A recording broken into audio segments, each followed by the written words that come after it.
17 फरवरी संत रामपाल जी महाराज का बोध दिवस। सर्वशक्तिमान परमेश्वर समय समय पर अमरलोक से आकर इस मृत्यु लोक में अवतरित होते हैं। वर्तमान में वे महान संत रामपाल जी महाराज के रूप में दिव्य लीला कर रहे हैं। ग्रेगोरियन कैलेंडर के अनुसार 17 फरवरी का दिन सतगुरु रामपाल जी महाराज के बोध दिवस के रूप में मनाया जाता है। सरकारी नौकरी करने वाले संत रामपाल जी के जीवन में 37 वर्ष की आयु में एक ऐसा मोड़ आया कि एक महान संत ने उनकी राह बदल दी। जी हाँ, स्वामी रामदेवानंद जी महाराज के तत्व ज्ञान से प्रभावित होकर 17 फरवरी 1988 को संत रामपाल जी ने अपने पूज्य गुरुदेव स्वामी रामदेवानंद जी से दीक्षा प्राप्त की। यह हिंदू कैलेंडर के फाल्गुन महीने की अमावस्या का दिन था। सतगुरु मिले तो इच्छा मेटे, पद मिल पदे समाना, चल हंसा उस लोक पठाऊं जो आदि अमर अस्थाना। और पुण्यात्माओं, जो ये समागम 5 दिवस का चल रहा है, ये इस दास को इस फाल्गुन मास की अमावस्या को इस दास को दीक्षा प्राप्त हुई थी। और परमात्मा कहते हैं, जिस दिन सतगुरु भेंटिया 100 दिन लेखे जान, बाकी समय बर्बाद गया तेरा बिना गुरु के नाम। जिस दिन आपको दीक्षा प्राप्त हुई वो आपका आध्यात्मिक जन्म है। पुण्यात्माओं, ये दिन जो इतना महत्वपूर्ण है, फाल्गुन की अमावस्या, सन 1988 को यही फाल्गुन की अमावस्या के दिन दास को उपदेश प्राप्त हुआ था मेरे पूज्य गुरुदेव परम पूज्य स्वामी रामदेवानंद जी महाराज से। और पुण्यात्माओं, अगर वो दिन मुझे प्राप्त ना होता तो आज आप भी दुखी रहते, वंचित रहते और दास का भी जीवन नष्ट हो जाता। अब वो दिन इस जिंदगी में भूला नहीं जा सकता। तो उस उपलक्ष्य में ये ज्ञान, ये समागम हो रहा है। तो जिस तरह दास को ये ज्ञान हुआ और ये दास पहले यही डले ढो रहा था, लोक वेद के आधार से भक्ति कर रहा था। पीछे लग गया जाऊं था मैं लोक वेद के साथ, रस्ते में सतगुरु मिले है दीपक दे दिया हाथ। तो दास भी यही लोक वेद के आधार से बाबा श्याम जी की जय हो, बाबा श्याम जी के पुजारी, और फिर हनुमान जी के पुजारी। 25 वर्ष तक दास ने हनुमान जी का व्रत रखा, मंगलवार का हनुमान चालीसा 7 बार प्रतिदिन कंटिन्यूस करना। फिर श्री राम श्री कृष्ण हमारे इष्ट, शंकर भगवान भी साथ में पूज्य। यानी इस तरह का हम सारे ही पूजाओं का ढेर सारी पूजाएं किया करते थे। और जो भी घर में सुख हुआ, जैसे बच्चा पढ़ता है तो पास होता है, सफल होता है परीक्षा में, तो वो क्या सोचता है कि मेरे भगवान ने मुझे पास कर दिया। हम उनके 100 शुक्र मनाते थे, सारे देवताओं के नाम लेते थे इकट्ठे।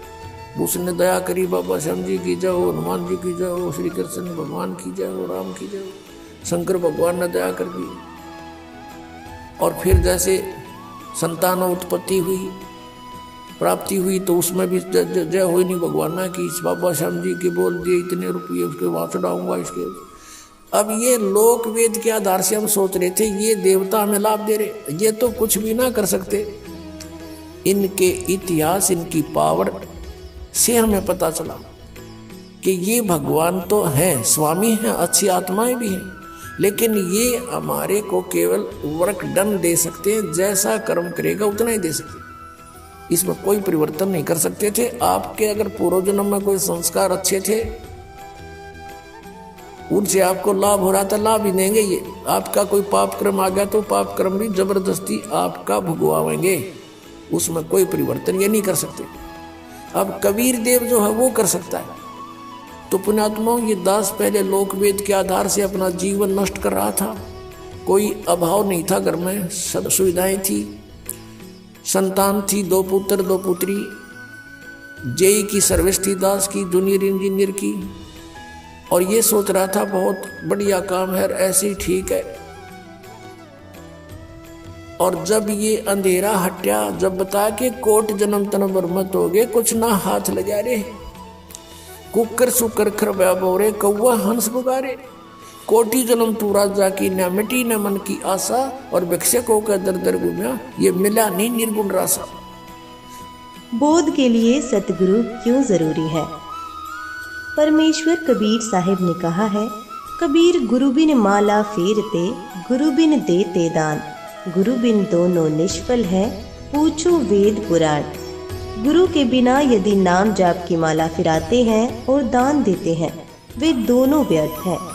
यदि आपको संदेह हो तो अपने वेदों पुराणों में प्रमाण अवश्य देखें। श्री राम और श्री कृष्ण तीनों लोकों के मालिक थे। उन्होंने भी गुरु बनाकर भक्ति की और मानव जीवन सार्थक किया। पुराणों में प्रमाण है कि श्री रामचंद्र जी ने ऋषि वशिष्ठ जी से नाम दीक्षा ली थी और अपने घर व राजकाज में गुरु वशिष्ठ जी की आज्ञा लेकर कार्य करते थे। श्री कृष्ण जी ने ऋषि संदीपनी जी से अक्षर ज्ञान प्राप्त किया तथा श्री कृष्ण जी के आध्यात्मिक गुरु श्री दुर्वासा ऋषि जी थे। संत रामपाल जी महाराज का जीवन परिचय। संत रामपाल जी महाराज समस्त सतलोक आश्रमों के संचालक हैं, जो पवित्र शास्त्रों के अनुसार कबीर भगवान का सच्चा आध्यात्मिक ज्ञान प्रदान कर रहे हैं। नास्त्रोदमस जी ने अपनी भविष्यवाणी में लिखा है, स्वतंत्रता के 4 वर्ष बाद 1951 में भारत में एक महान संत का जन्म होगा, जो पूरे विश्व को नए आध्यात्मिक ज्ञान से परिचित कराएगा। उन्होंने 1994 से 1998 तक गांव-गांव, नगर-नगर में घर घर जाकर आध्यात्मिक प्रवचनों के माध्यम से सत्संग किया। 1999 में हरियाणा के रोहतक जिले के करोथा में सतलोक आश्रम करोथा की स्थापना कर उन्होंने प्रत्येक महीने की पूर्णमासी और अमावस्या को आश्रम में सत्संग समारोह करना प्रारंभ कर दिया। संत रामपाल जी महाराज का आरंभिक जीवन और शिक्षा। संत रामपाल जी का जन्म 8 सितंबर 1951 को हरियाणा के सोनीपत जिले के धनाना गांव में हुआ था। उन्होंने 1973 में सिविल इंजीनियरिंग में डिप्लोमा किया और हरियाणा सरकार में जूनियर इंजीनियर के रूप में काम करना शुरू कर दिया। संत रामपाल जी की आध्यात्मिक यात्रा। 1988 में संत रामपाल जी ने स्वामी रामदेवानंद जी से दीक्षा ली और आध्यात्मिकता में रुचि लेने लगे। उन्होंने भगवत गीता, कबीर सागर, गरीबदास जी द्वारा रचित सदग्रंथ और सभी पुराणों सहित कई आध्यात्मिक पुस्तकों का अध्ययन किया। संत रामपाल जी ने सत्य ज्ञान को शास्त्रों के प्रमाण सहित प्रस्तुत किया है। संत रामपाल जी महाराज को नाम दीक्षा देने का आदेश। 1993 में स्वामी रामदेवानंद ने संत रामपाल जी को उपदेश देना शुरू करने के लिए कहा। 1994 में स्वामी रामदेवानंद ने संत रामपाल जी को अपना उत्तराधिकारी चुना। संत रामपाल जी ने हरियाणा के विभिन्न गांव और शहरों में भ्रमण करके सत्य ज्ञान जन जन तक पहुंचाकर लोकप्रियता प्राप्त की। 1995 में उन्होंने जूनियर इंजीनियर के रूप में अपनी नौकरी से इस्तीफा दे दिया और पूर्णकालिक रूप से आध्यात्मिक कार्य में जुड़ गए। आज संत रामपाल जी महाराज के लाखों अनुयायी हैं, जो भारत और दुनिया भर में फैले हुए हैं। संत रामपाल जी महाराज का सच्चा ज्ञान और बुराइयों का समूल नाश। आज पूरी दुनिया में बुराइयां बड़े स्तर पर फैली हुई हैं। नशा, दहेज प्रथा, भ्रूण हत्या, रिश्वतखोरी, चोरी, ठगी, परिस्त्री गमन, भ्रष्टाचार, जातीय भेदभाव, धार्मिक भेदभाव, हिंसा, लड़ाई झगड़े आदि बुराइयां समाज को कैंसर की तरह खोखला कर रही हैं। लेकिन संत रामपाल जी महाराज का सच्चा ज्ञान इन बुराइयों का समूल नाश करने में सक्षम है। उनके ज्ञान से प्रेरित होकर लाखों लोगों ने इन बुराइयों को त्याग कर सदाचारी जीवन जीने का निर्णय लिया है।